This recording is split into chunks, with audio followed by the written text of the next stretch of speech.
હવે કાલનો લેક્ચર યાદ કરાવી દઉં. કાલે મેં મોટો દાખલો ગણાયેલો, થોડુંક યાદ કરાવી દઉં એટલે આજની આમનોદમાં સહેલું પડે. આઈ હોપ કે તમે જોઈ રહ્યા હશો, નહીં તો નહીં આવડે. આજે કાલનો દાખલો નહીં જોયો તો નહીં આવડે. મેં આવું કીધું હતું તમને, માલ મિલકત નિકાલ ખાતું.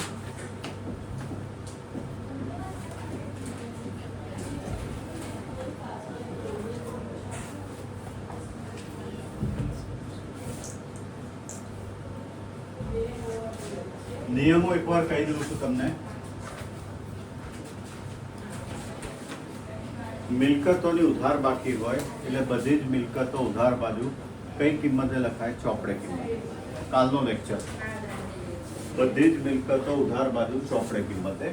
આપણે આવું લખતા હતા, પરચુરણ મિલકતો ખાતે અને દેવાની જમા બાકી હોય પરચુરણ દેવા ખાતે. મિલકતોની ઉધાર બાકી હોય એટલે પરચુરણ મિલકતો ખાતે, દેવાની જમા બાકી હોય પરચુરણ દેવા ખાતે. હવે મિલકતોનો નિકાલ કરીએ. અહીંયા ઉધાર હતો, હવે શું થઈ જાય? જમા. કારણ કે પાનું પણ નાખીશું. મિલકતોનો નિકાલ બે રીતે થાય, કાં તો વેચો અથવા ભાગીદાર લઈ જાય. હવે વેચો તો હું આવી આમનો દાખલો, તો અહીંયા ઉધાર તો અહીંયા જમા થાય. રોકડ બેંક ખાતે મિલકત ઉપજ અથવા ભાગીદાર લઈ જાય તો ભાગીદારના મૂડી ખાતે મિલકત.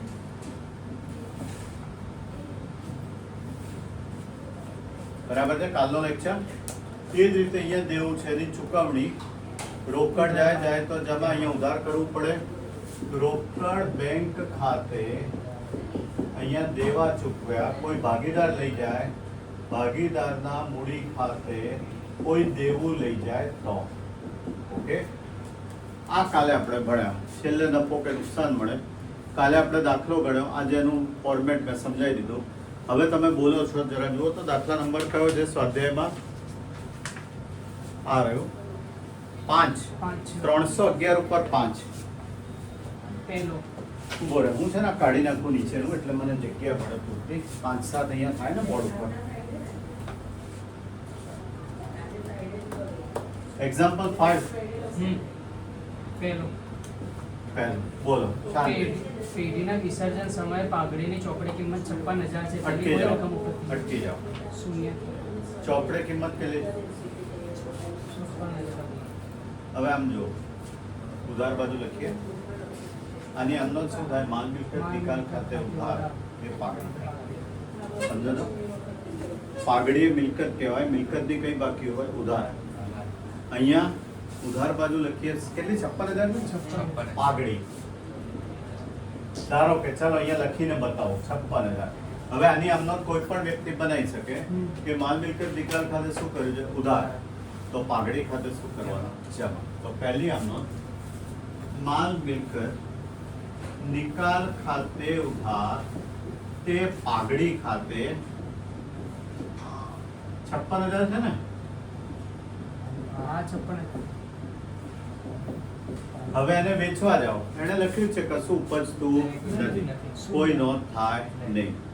નહીતર ઉપજ થાય તો રોકડ આવે, આવે તો ઉધાર. રોકડ ખાતે ઉધાર. અહીંયા શું કરવાનું? જમા. આવે લખ્યું જ છે. નિયમ ફરી યાદ કરાવું છું. અદ્રશ્ય મિલકતની ઉપજ કિંમત આપવી પડે. અહીંયા તો એને કીધું જ છે નથી. ના કીધું હોય તો પણ આપણે શું લેવાનું? ઝીરો જ લેવાનું. ઝીરો જ લેવાનું. કેમ? અદ્રશ્ય મિલકત છે. બીજી મિલકતમાં જુદું હોય. ના કીધું હોય તો કઈ કિંમત લેવાની? ચોપડે કિંમત. જ્યારે અહીંયા કઈ કિંમત લેવાની? ઝીરો. ના કીધું હોય ત્યારે. એટલે બીજી આમનો તો કરતો નથી. ચલો હવે બોલો. વિસર્જન સમયે પાકા સરવૈયામાં જમીન મકાન 8 લાખ રૂપિયા અને રોકાણો 2 લાખ રૂપિયા દર્શાવેલ છે. આમ જો ઉધાર બાજુ મિલકતો છે. આની અંદર આમનું રિપીટ. થોડુંક ધ્યાન રાખવામાં એક માર્ક નહીં જાય. ધ્યાન રાખજો. જો પાઘડી લખ્યું એવી જ રીતે શું લખીશું? રોકાણો અને જમીન મકાન. આમનો તો આ થવાની જ નહીં. આ તો હું ખાલી સમજાવવા માટે લખું છું. તો મામી નિકાલ ખાતે ઉધાર પહેલા શું છે? જમીન મકાન ખાતે કેટલા? 8 લાખ. અને તે રોકાણો ખાતે કેટલા? અને 9 લાખ અને 1.5 લાખ. એક મિનિટ. ક્લિયર? બરાબર, ઉધાર કરી દીધું. લો અહીંયા એવું તો લખી આપું તમને. ના ના જમીન મકાન 8 લાખ રોકાણો 2 લાખ. 2 લાખ હવે એના કઈ રીતે ઉપજ્યા છે ભાઈ? 9 લાખ અને 9 લાખ 1.5 અને લાખ 1.5 લાખ. આ બાજુ ઉપર અહીંયા ઉધાર કર્યું, ઉપર શું કરીએ છીએ? હું તમને એક્ઝામ્પલ સાથે જ સમજાવું છું. જમીન મકાનના કેટલા? 9 લાખ 9 લાખ અને રોકાણોના 1.50 એટલે કુલ કેટલા ઉપજ્યા? 10.50. 10.50. મામી નિકાલ ખાતે શું કર્યું છે? જમા. કોને ઉધારીને? રોકડ બેંક ખાતે. જો મેં લખ્યું છે રોકડ બેંક, તો આમનો શું થાય? રોકડ બેંક ખાતે ઉધાર. રોકડ કે બેંક એમ તે મામીની ખાતે કેટલા બોલે? 10.50. 10.50. અતિશય સહેલું. કાઢી નાખતો જજો, મારે બીજું લખવા થાય. વિડીયો તો તમારી પાસે રહેવાનો જ છે. ચલો નેક્સ્ટ. પેઢીની કુલ મિલકતો 2 લાખ છે. હા, એટલે ગણતરી છે. જે પૈકી ચાલુ મિલકતો 40% છે. પછી રાખો ને, પછી પહેલા થિયરી ના લઈ લઈએ આમનો તો વાળા.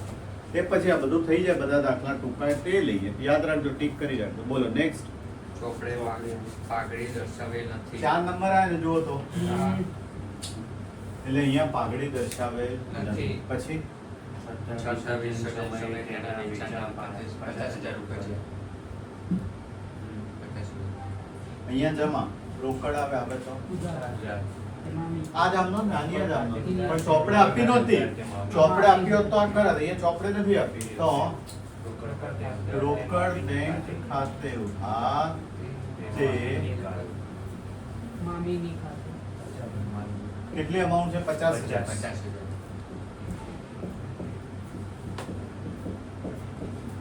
નેક્સ્ટ. લેપટોપની કિંમત 35,000 છે. એક ભાગીદાર તેને 25,000 માં લઈ જાય છે. કેટલી કિંમત છે? 35,000. 35,000. મિલકત છે. પરિવાર એનું એક મિલકત ઉધાર બાજુ બતાવ્યું. આની આ જામનો તો કર્યા કરવાની. જો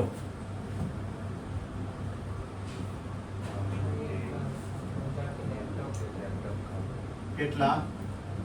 25. બરાબર. ઓકે, અહીંયા લેપટોપ કેટલા? 35. હવે ઉપજ્યા, સોરી 25 છે. જો તો 35 છે કે 25 છે?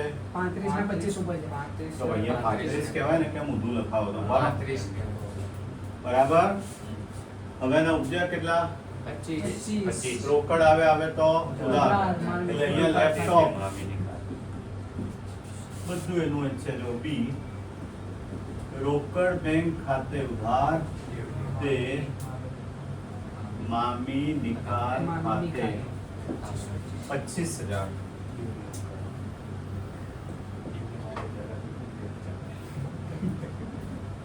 આમાં માર્ક જાય એવું છે જ નહીં, થોડુંક ધ્યાન રાખવું પડે, બાકી આમાં માર્ક ના જાય. હવે કઈ આમનો થાય? 6. 96. કુલિંગ થોડું ટેમ્પરેચર ઘટાડને આવતું નથી. કુલિંગ બરાબર કોઈ નહીં. ક્યાં જ રિમોટ કોઈ નહીં. 25 છે. 24 કર. આમ તો 25 છે, થવું જાય. ગરમી વધારે છે. એમ નહીં થયેલા. 1 મિનિટ. અને થઈ ગયું. થઈ ગયું. અહીંયા થયું. ઓકે, ચલો બરાબર. હવે નેક્સ્ટ નંબર 6. એક ભાગીદાર તેના શ્રીમતીજીની ઉભારો આ ભાગીદાર લઈ જાય છે લેપટોપ કે હા તો મને કહો. મેં તો અહીંયા રોકડ લખ્યું. 25. 1 મિનિટ, લેપટોપ નું ફરી બોલો તો. તો પછી અહીંયા લખાય ને, અહીંયા ભાગીદારના મૂડી ખાતે. કેમ આમ કરો છો? બરાબર. એટલે અહીંયા રોકડ બેંક ને બદલે શું લખાય? બરાબર. જોજો, હું મને યાદ કરાવતા રહેજો રકમ. ચલો ભાઈ, 6 નંબરમાં પહેલા એક ભાગીદાર તેના શ્રીમતીજીની પેઢીએ આપેલ લોન 40,000 ચૂકવવાનું સ્વીકારે છે. સ્વીકારે છે. પહેલા તો લોન ક્યાં લખીએ છીએ? મૂડી. આ બે રીતે થાય, બંને રીતે સમજાવું છું.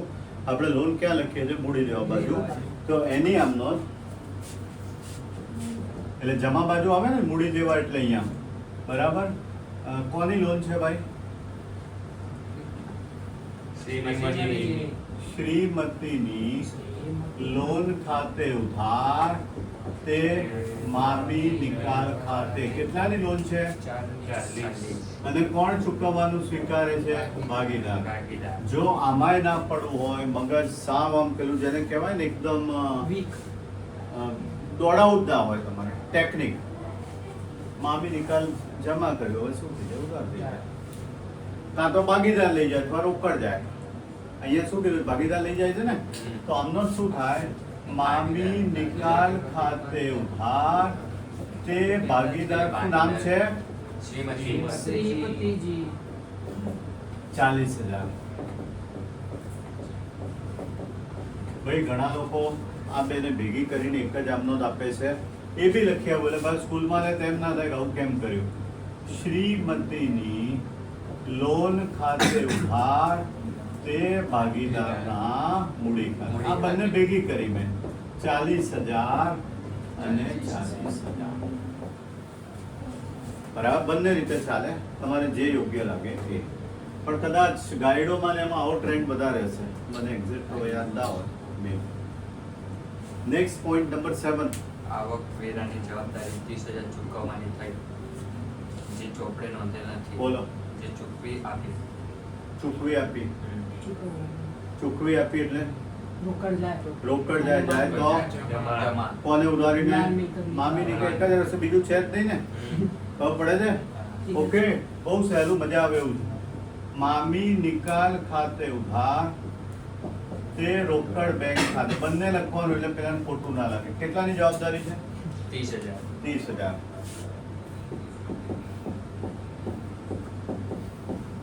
નંબર 8. વિસર્જન સમયે પેઢીના તમામ દેવા ભાગીદારની લોન ચૂકવ્યા પછી મિલકતોનો વધારો 1,20,000 રહ્યો છે.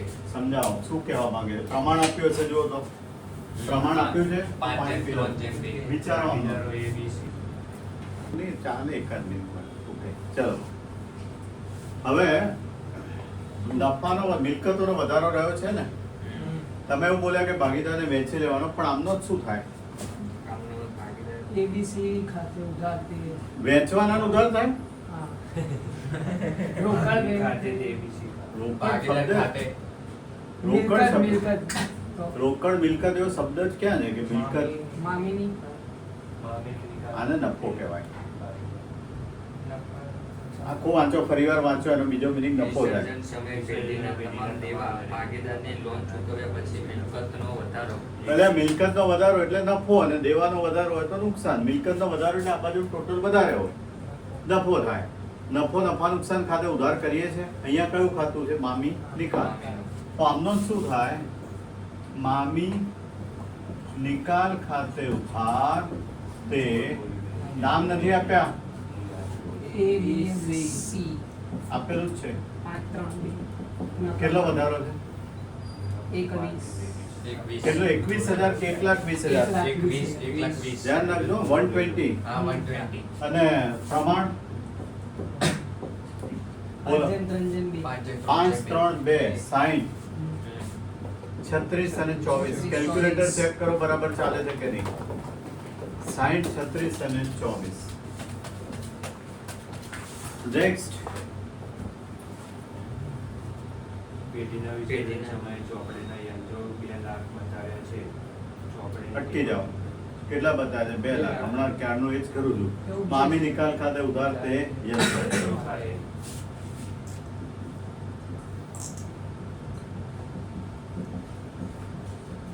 કેટલી અમાઉન્ટ છે? 2 લાખ.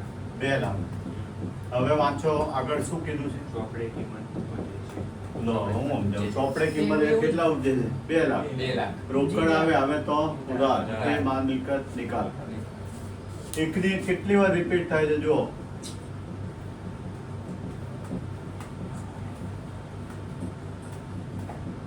કેટલા રૂપિયા છે? 2 લાખ. એટલે ચોપડે કિંમત જ છે ને. ચલો ભાઈ, પોઈન્ટ નંબર 10. કોઈ એક ભાગીદાર પેઢીના વિસર્જનની કાર્યવાહી કરવાની જવાબદારી સ્વીકારે છે. તેના બદલામાં તેને મહેનતાણા તરીકે 20,000 ચૂકવવાનું અટકી જાઓ. કોઈ એવું કહે છે કે આ જવાબદારી હું ચૂકવીશ. વિસર્જનની જવાબદારી એટલે લીગલ હોય બધું. એના બદલે તમે બધા ભેગા થઈને ભાગીદારને શું આપો છો? મહેનતાણું એટલે પગાર. પગાર 20,000. એની આમનું શું થાય? તમે ભાગીદારને મહેનતાણું આપો છો, બરાબર છે? આ ખાતું તો આ એક જ છે. આમનો શું થાય? મહેનતાણું આપ્યું એવું ક્યાં કીધું છે? આપવાનું નક્કી કર્યું. મહેનતાણા તરીકે 20,000 ચૂકવવાનું નક્કી કર્યું. નક્કી કર્યું, ચૂકવ્યા નથી. હાલ ચૂકવ્યાની નક્કી કર્યા. નક્કી કર્યું. તમે ઉધા ટ્રેક ઉપર ના જાઓ. નક્કી 20,000 ચૂકવવાનું નક્કી કર્યું, એની આમનો શું થાય? બોલો કેમ આમ? માલ મિલકત સાથે ઉધાર તે ભાગીદારના અહીંયા તો ખર્ચ છે એટલે ઉધાર જ થવાનું છે. તમે સમજો. હમણાં તમે આ કીધું કે નહીં ભાઈ? કયું કીધું તમે? બોલ્યા ને કરવેરાની જવાબદારી કે શું બોલ્યા? કોઈ જવાબદારી બોલ્યા ને હમણાં? મામી નિકાલ ખાતે ઉધાર. આ બી શું થાય? આવકવેરાની જવાબદારી પડે. આ શું કીધું છે એને? મહેનતાણું ને. મહેનતાણું. એટલે મામી મિલકત ખર્ચ તો કહેવાય, નુકસાન તો કહેવાય. તો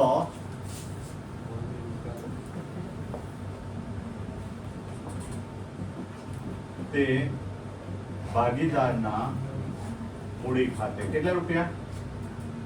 મહેનતાણું. 20,000. હવે આગળ વાંચો. પેટીએ તેને ખર્ચ પેટે 12,000 ચૂકવ્યા. ચૂકવ્યા રોકડ જાય તો જમા. કોને ઉધારીને? ના વાંચો, ના વાંચો. પેટીએ ભાગીદારને ચૂકવ્યા ને. વાંચો, રકમ વાંચો. પેઢીએ ચૂકવ્યા એવું નથી લખ્યું. કોને ચૂકવ્યા? ભાગીદાર. રોકડ જાય તો જમા. કોને ઉધારીને? ભાગીદારના મૂડી ખાતે. આ કાયમ પૂછાતો પોઈન્ટ છે. સ્કૂલમાં 100% આવશે. આ સ્કૂલમાં 100% આવશે.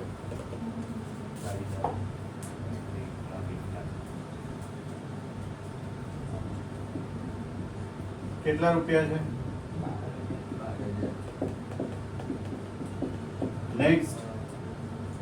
પેઢીના વિસર્જન સમયે દેવાદારો 1,30,000 અને લેણદારો 60,000 છે. અટકી જાઓ. દેવાદાર અહીંયા લખાય. કેમ? દેવા. મિલકત બંને અલગ અલગ છે એટલે હું બંને અલગ અલગ આમનો રાખું.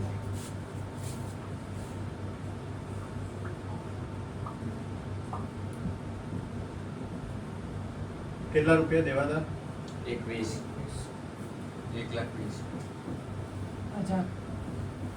લેણદારો લેણદારો 60,000. થોડી કોમન છે ને, આનાથી ઊંધી થાય. લેણદારો કઈ બાજુ લખાય? ઉધાર બાજુ. એટલે આમનો શું થાય? લેણદારો તે મામી લેણદાર ખાતે ઉધાર તે મામી નિકાલ ખાતે. કેટલા છે ભાઈ લેણદાર? 60,000.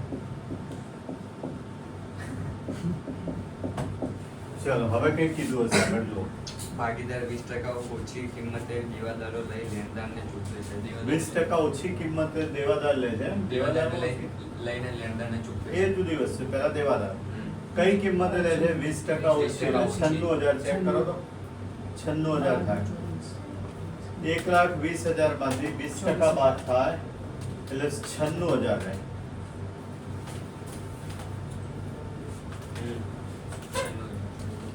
મામી નિકાલ ઉધાર હતો, ભાગીદાર લઈ જાય છે, શું થઈ જાય? જમા. જમા. હમણાં કર્યું એનું એ જ. દેવાદાર ભાગીદારના મૂડી ખાતે ઉધાર તે માલ મિલકત નિકાલ. જોઈ લો બધા સાથે આવું જ કર્યું છે આપણે. જોઈ લો કંચાર જ આમનો આ આમનો આપી લેપટોપ વાળો પોઈન્ટ છે. 96,000.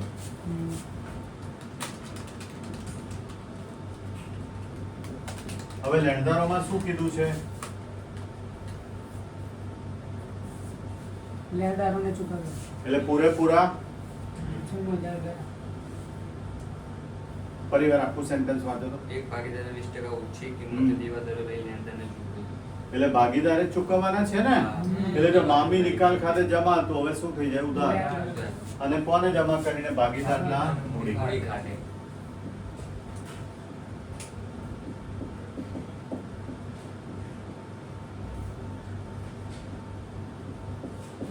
થઈ ગયું? હવે મોટો પોઈન્ટ રહ્યો 12મો. તો પછી આ લખી નાખો, પછી લઈએ. 12 નથી જોયું. બે જ રહ્યા. લખી લો. ત્રીજામાં ગણતરી વાળો એક વાંધો નહીં, હું કરી દઈશ ને ગણતરી. હા. એટલું જ મેં રહેવા દીધો ને. કેલ્ક્યુલેશન હતું છેલ્લે એટલે. થાય. હા, એટલે છેલ્લે આ બધું હમણાં કાઢી નાખીશું.